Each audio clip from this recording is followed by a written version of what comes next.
शिव पूजा की विधि तथा सदाचार का निरूपण। करण धम बोले वर्णन। आप भगवान शंकर की पूजा विधान संक्षेप से बताने की कृपा करें, जिसका पालन करने से मनुष्य शिव के पूजा का पूरा फल प्राप्त कर सके। तो महाकाल ने कहा, राजन, सदा प्रातः काल, मध्याह्न काल और सायंकाल में भगवान शंकर का भजन करें। उनके दर्शन और स्पर्श से मनुष्य निश्चय कृतार्थ हो जाता है।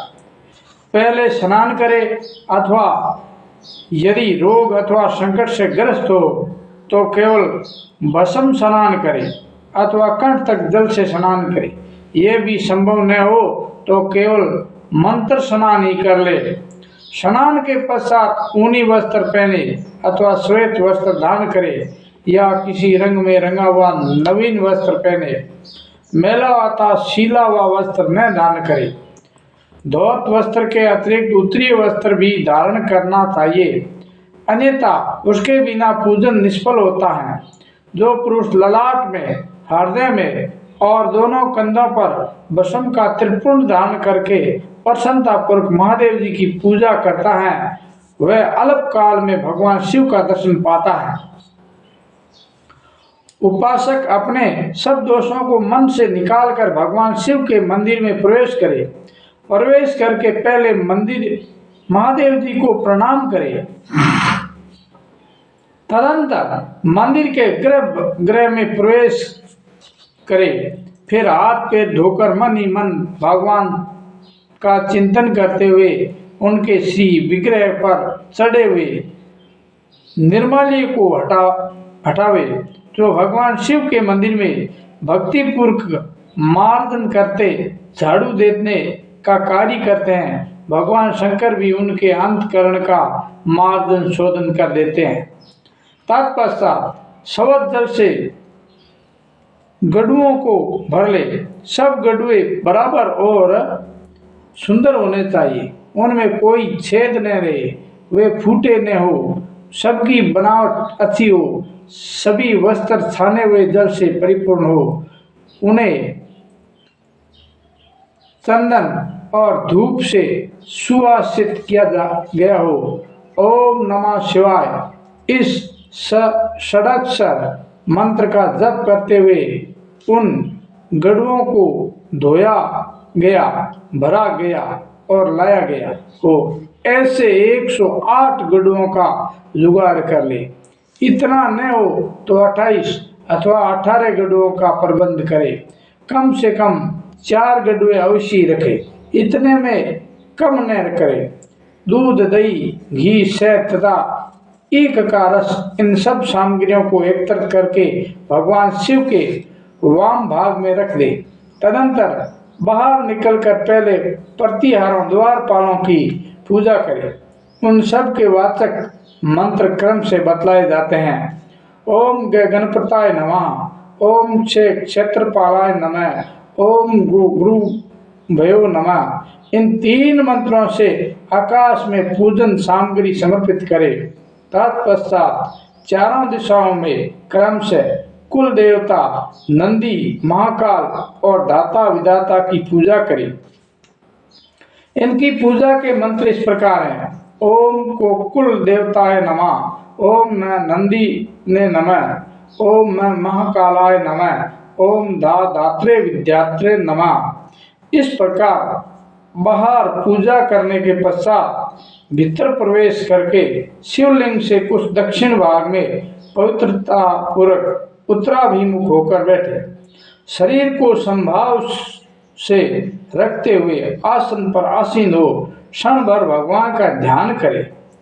कमल के आकार का सूर्य मंडल है, उसके मध्य भाग में चंद्रमंडल की स्थित है, उसके भी मध्य भाग में अग्नि मंडल है, जो धर्म ज्ञान वैराग्य तथा ऐश्वर्य आदि से घिरा हुआ है।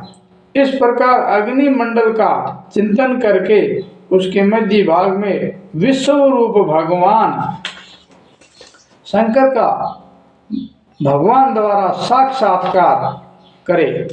भगवान शिव अपनी वामा और ज्येष्ठ आदि शक्तियों से युक्त हैं। उनके 5 मुख और 10 भुजाएं हैं। प्रत्येक मुख में 3-3 नेत्र शोभा पा रहे हैं। उनके मस्तक चंद्रमा से विभूषित है। भगवान के वामांग में गिरिराज नंदिनी भगवती उमा विराजमान है तथा सिद्धगण बराबर उनकी स्तुति कर रहे हैं। इस प्रकार भगवान शिव का ध्यान करें। राजन, ध्यान के पश्चात शंकर जी की सेवा में पाद्य और अर्घ्य निवेदन करें। जल, अक्षत, कुशा, चंदन, पुष्प, सरसों, दूध, दही और मधु, ये अर्घ्य के 9 अंग बताए गए हैं।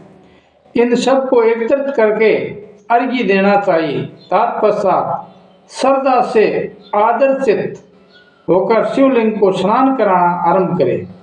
पहले गुडवा हाथ में लेकर स्नान करावे। आधे गड़ुए से शिवलिंग को पहले नहलावे, फिर हाथ से रगड़कर मैल साफ करे। पुनः गड़ुए के समूचे जल से स्नान करावे। स्नान के पश्चात पूजन करे और धूप दे। इसके बाद भक्तिपूर्वक भगवान शिव को प्रणाम करके मूल मंत्र से उन्हें स्नान करावे। ओम हूं विश्व मूर्ते शिवाय नमः। यह द्वादशाक्षर मूल मंत्र है।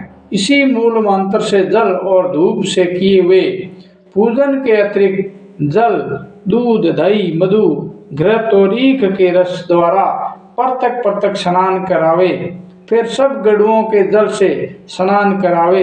तदंतर गंध द्रव्यों का लेपन करके श्री विग्रह का रूखापन दूर करे। रूखापन दूर करके पुनः नहलावे और चंदन का लेप करे। तत्पश्चात भांति भांति के पुष्पों से पूजन करे। उसकी विधि सुनो। आधार पीठ के अग्निकोण वाले पाए में ओम धर्माय नमः इस मंत्र से धर्म की पूजा करे। नृत्य कोण में पाए में ओम ज्ञानाय नमः इस मंत्र के द्वारा ज्ञान का पूजन करे। इसी प्रकार वायव्य कोण में ओम वैरागाय नमः, ईशान कोण में पाए में ओम ऐश्वर्याय नमः, पूर्व दिशा के पाए में ओम अधर्माय नमः, दक्षिण में ओम अज्ञानाय नमः, पश्चिम में ओम अवैराग्याय नमः, उत्तर में ओम अनवैश्वाय नमः। इन मंत्रों द्वारा क्रमशः वैराग्य आदि की पूजा करें। फिर कमल की कर्णिका में ही अनंत आदि का इन मंत्रों से पूजा करें। ओम अनंताय नमः, ओम पद्याय नमः, ओम अर्कमंडलाय नमः, ओम सोम मंडलाय नमः, ओम बहिर्मंडलाय नमः, ओम वामा ज्येष्ठादि पंच मंत्र शक्ति भेव नमः, ओम परम प्रकृताय देवाय नमः। इसके बाद ईशान तत्पुरुष अघोर वामदेव तथा सदोजात नामक 5 मुख वाले रुद्र, साध्य, वसु, आदित्य तथा विष्णुदेव आदि देव स्वरूप अंडज, स्वेदज, उद्भिज और जरायुज रूप स्थावर जगम मूर्ति परमेश्वर एवं विश्व मूर्ति शिव का नमस्कार पूर्वक पूजन करे। मंत्र इस प्रकार है। ओम ईशान तत्पुरुषा घोर वामदेवा संदोजात पंच वस्त्राय रुद्र साध्याय वस्वादित्या विश्वे देवादिदेव रूपाय अंडज स्वेदजोद्भिज जरायुजा रूप स्थावर जगम मूर्ते परमेश्वराय ओम हूं विश्व मूर्ते शिवाय नमः। तत्पश्चात ओम त्रिशूल धनु खड़ग कपाल कुठारे भयो नमः इस मंत्र से त्रिशूल आदि की पूजा करे। तदंतर जलाधार के मुख भाग में ओम चंडीश्वराय नमः इस मंत्र के द्वारा चंडीश्वर की पूजा करे। इस प्रकार विधि पूर्वक पूजन करके भगवान शिव को अर्घ्य निवेदन करे। हे महादेव जी, जल, अक्षत, फूल और इन उत्तम फलों से युक्त यह अर्घ्य ग्रहण कीजिए। पूजा की पूर्ति के लिए मैं इसे समर्पित करता हूँ। इस प्रकार अर्घ्य देने के पश्चात यदि अपने में शक्ति हो तो धन के द्वारा भी भगवान का पूजन करे। इसके बाद क्रम से धूप दीप और नैवेद्य निवेदन करे, घंटा बजावे और आरती करे। देवाधिदेव महादेव जी के ऊपर शंख आदि वाद्यों की ध्वनि के साथ आरती घुमानी चाहिए। जो देवाधिदेव त्रिशूलधारी भगवान शिव की आरती दर्शन करता है वह समस्त पापों से मुक्त हो जाता है। फिर तो जो स्वयं ही भगवान की आरती उतारेगा उसके लिए तो कहना ही क्या है। जो भगवान शिव के समीप नृत्य संगीत तथा वाद्य इन तीनों का आयोजन करता है उस पर भगवान शिव बहुत संतुष्ट होते हैं, क्योंकि गीत और वाद्य का फल अनंत होता है। तदंतर अनेक प्रकार के स्तोत्रों द्वारा महादेव जी की स्तुति करके दंड की भांति पृथ्वी पर गिरकर प्रणाम करे और देवेश्वर शिव से अपने आराधना के लिए क्षमा प्रार्थना करते हुए कहे, भगवान मुझसे जो सुकृत अथवा दुष्कृत हुआ है उसके लिए आप क्षमा करें।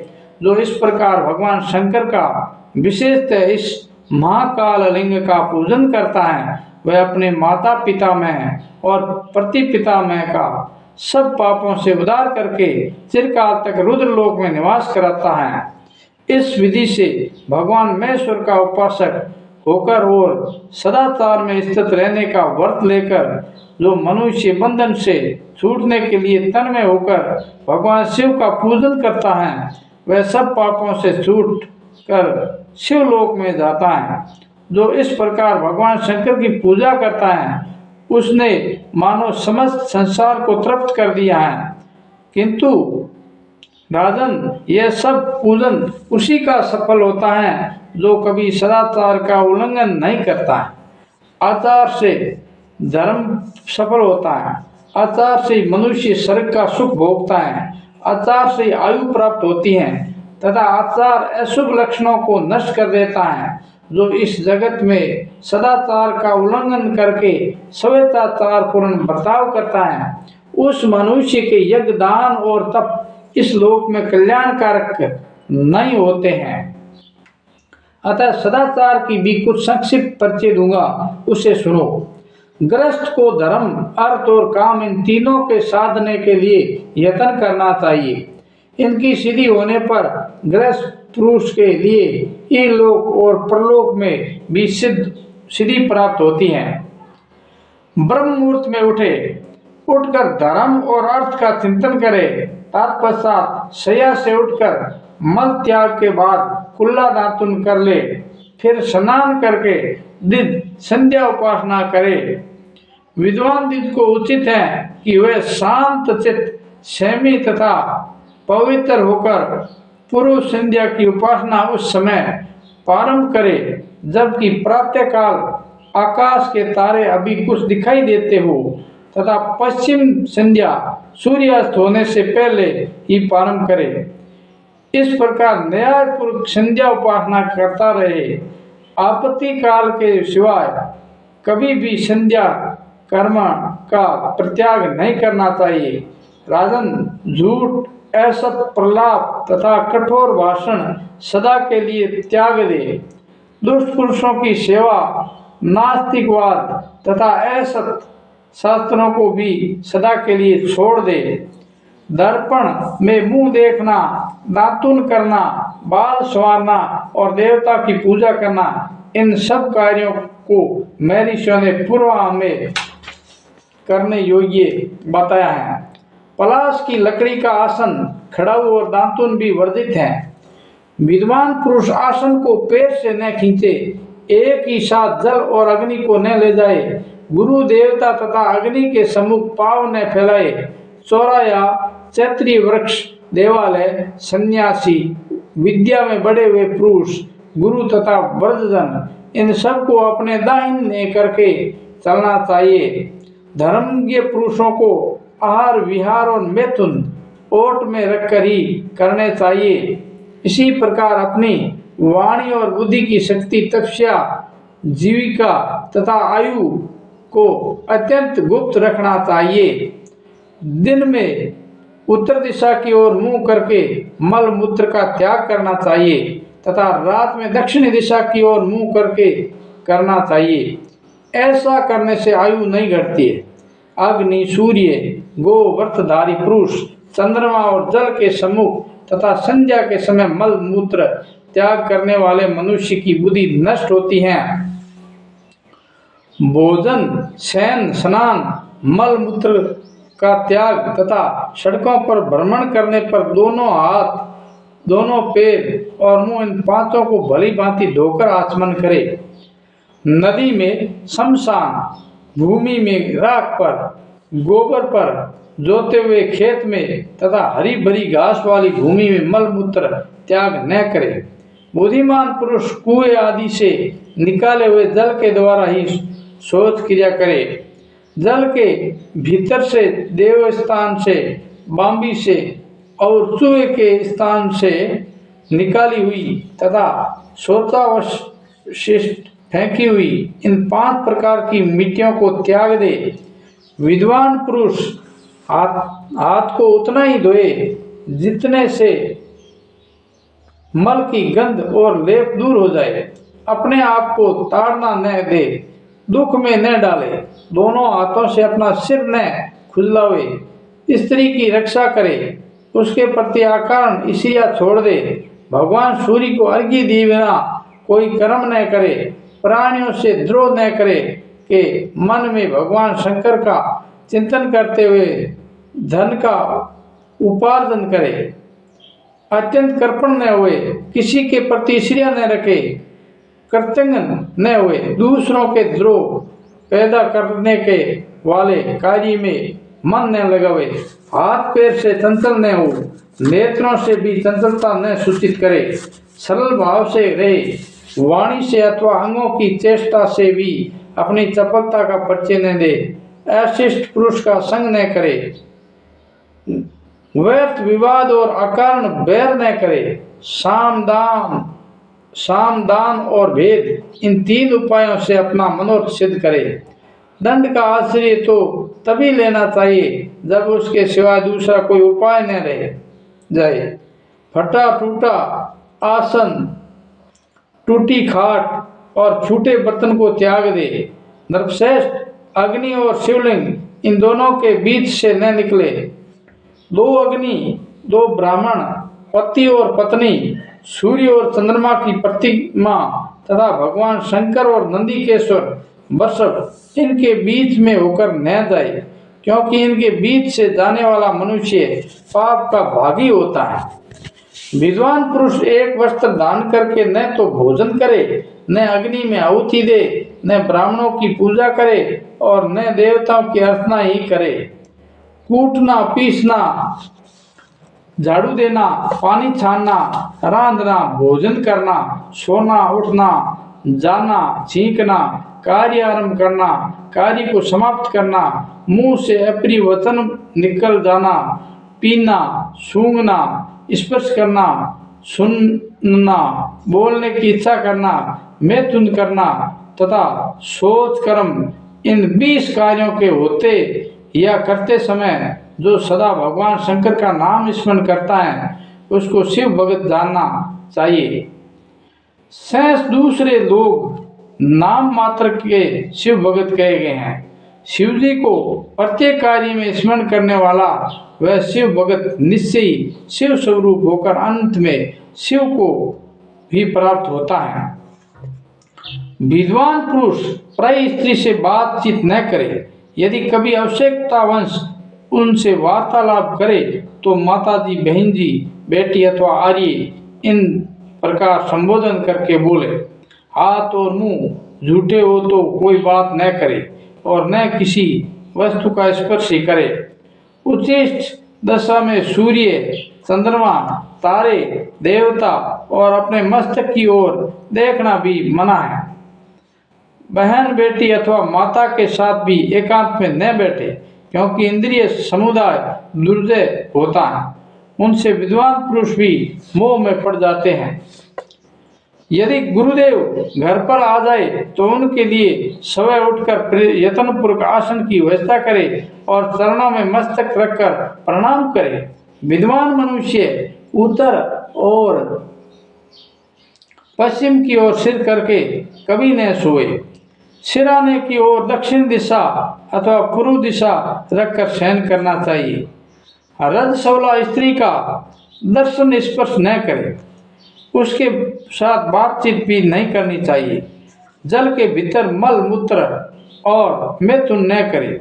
भगवान शिव के भक्तों को चाहिए कि वे अपने वैभव के अनुसार देवता, मनुष्य, ऋषि तथा पितरों को उनके भाग समर्पित करके शेष अन्न का स्वयं भोजन करें।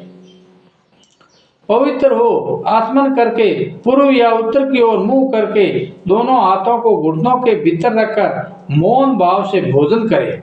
उस समय भोजन में ही मन लगाए रहे और अन्न के दोष की चर्चा न करे। यदि वे अन्न किसी उच्चिष्ट आदि दोषों से दूषित हो गया हो तो उस दोष के प्रकट करने में कोई हानि नहीं है। ऐसे दोष के अतिरिक्त किसी अन्य दोष की चर्चा नहीं करनी चाहिए। नग्न होकर न तो स्नान करे, न सोए और न चले ही। यदि गुरु के द्वारा कोई अनुचित कार्य भी हो जाए तो उसे अन्यत्र न कहे। वे क्रोध में हो तो उन्हें मनावे। दूसरे लोगों के मुख से भी गुरु की निंदा न सुने। सैकड़ों कार्य छोड़कर भी धर्म की कथा वार्ता सुने। प्रतिदिन धर्म चर्चा श्रवण करने वाले मनुष्य अपने अंतकरण को उसी प्रकार शुद्ध कर लेता है जैसे नित्य प्रति झाड़ू देने अथवा सफाई करने से घर और दर्पण स्वच्छ होते हैं। सायकाल और प्रातःकाल अतिथि की पूजा करके भोजन करना चाहिए। दोनों संध्याओं के समय सोना, पढ़ना और भोजन करना निषिद्ध है। संध्या काल में मोहवश भोजन करने वाला मनुष्य शराबी के तुल्य माना जाता है। स्नान करके मनुष्य अपने बालों को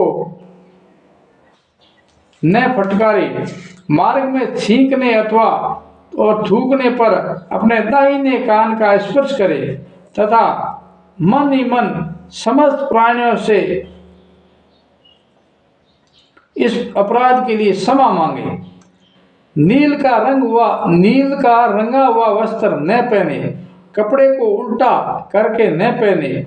मलिन वस्त्र त्याज्य हैं तथा जिसके कोर या किनारा न हो ऐसे वस्त्र भी धारण करने योग्य नहीं है। हाथ, मुंह और दोनों पैर धोकर आसन पर बैठे।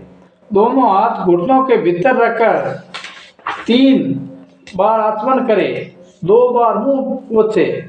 फिर जल से मुंह, आंख, कान, नाक अपना मस्तक का स्पर्श करे। पुनः 2 बार आचमन करके सब कर्म करे। छींक और थूक आने पर, दांत में अन्न आदि लगे रहने पर तथा पतितों के साथ बातचीत करने पर अवश्य आचमन करना चाहिए। विद्वान पुरुषों को सदा 3 वेदों का स्वाध्याय करना चाहिए तथा धर्मपूर्वक धन का उपार्जन करके आत्म कल्याण के लिए यत्नपूर्वक भगवान का भजन करना चाहिए। बुद्धिमान पुरुषों को उचित है कि वे नीच श्रेणियों के मनुष्यों के भी कभी अनादर सूचक तू का प्रयोग न करे। गुरुजनों के लिए तू कह देना या उनका वध कर डालना दोनों बराबर है।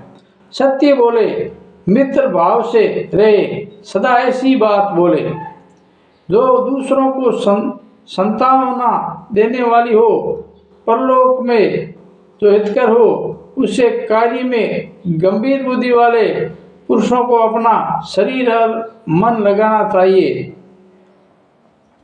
स्वच्छ इंद्रियों वाले पुरुषों को तीर्थ स्थान, उपवास, व्रत, सत्पात्रों को दिए गए दान, होम, जप, यज्ञ, शिव पूजा तथा देवताओं की विशेष पूजा आदि के द्वारा सदा अपने अंतकरण का शोधन करना चाहिए। राजन, जिस कार्य को करते समय अपने आत्मा को घृणा न हो तथा जो महात्मा पुरुषों के लिए गोपनीय छिपाने योग्य न हो, वह कार्य अनासक्त भाव से अवश्य करना चाहिए। यह मैंने तुमसे संक्षिप्त रूप से सदाचार का किंचित मात्र वर्णन किया है। शेष बातें तुम्हें स्मृतियों और पुराणों के में सुननी चाहिए। इस प्रकार भगवान शिव की प्रति के लिए धर्माचरण करने वाले गृहस्थ आश्रम को इलोक में धर्म, अर्थ और काम की प्राप्ति होकर परलोक में उसका परम कल्याण होता है। नारद जी कहते हैं, अर्जुन, जब महाकाल जी इस प्रकार भांति भांति के धर्मों का उपदेश कर रहे थे, उस समय आकाश में बड़ा भारी शब्द हुआ। तदंतर महाकाल भगवान शिव के परम धाम को चले गए। कुरुनंदन, इस प्रकार इस महालिंग का आविर्भाव हुआ है। महाकाल का ये कूप और सरोवर भी परम पवित्र एवं सिद्धिदायक है। कुंती नंदन, जो मनुष्य यहाँ इस लिंग की आराधना में संलग्न होते हैं, महाकाल उन्हें अपने हृदय से लगाकर भगवान शिव की सेवा में प्रस्तुत करते हैं। अर्जुन, इस प्रकार मई सागर संगम तीर्थ में ये 7 लिंग प्रकट हुए। जो श्रेष्ठ मानव इस प्रसंग को पढ़ते और सुनते हैं वे भी धन्य हैं।